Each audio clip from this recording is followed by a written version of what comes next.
சீனுக்கு ஃபோன் பண்ணி பார்ப்போம்.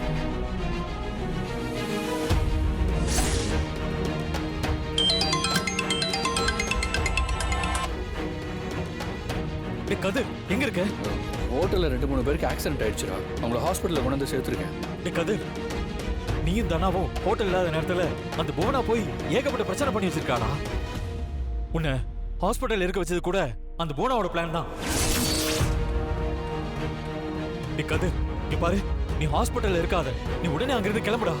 உன்னை ஹாஸ்பிட்டல்ல லாக் பண்ணிட்டு அந்த புவனா ஆளுங்களை வச்சு ஹை வோல்டேஜ் கரண்ட் ஷாக் அடிக்கிற மாதிரி பண்ணி வச்சிருக்காங்கடா. நீ இப்ப யாராவது கிரைண்டர் ஃப்ரிட்ஜ் தொட்டாங்கன்னா உயிர் போற சிச்சுவேஷன் காது. டேய், நான் ஹோட்டல் தான் போயிட்டு இருக்கேன். தனா அங்க தனியா இருக்கா, நீ கிளம்பி வந்துரு. கதிர், தயவு செஞ்சு முன்னாடியே போய் எப்படியாவது தனாவை காப்பாத்துடா. அவளை ஷாக் அடிக்க விடாம எப்படியாவது காப்பாத்து. உடனே போறேன்டா. சார் எங்க போறீங்க? அண்ணே, ஹோட்டல்ல ஒரு முக்கியமான வேலை இருக்கேன், நான் போயிட்டு வந்துடுறேன்.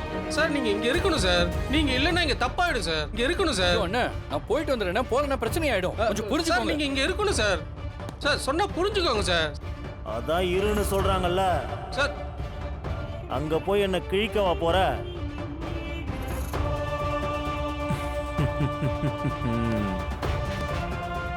ஏய், நீ அந்த புவனேஸ்வரி ஆள் தானே?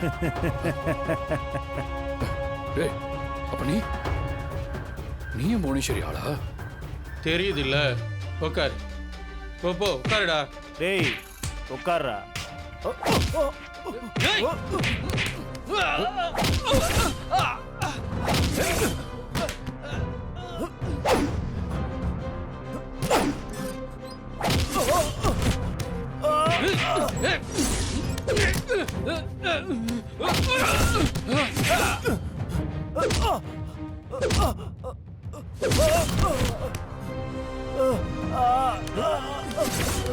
ஏய்!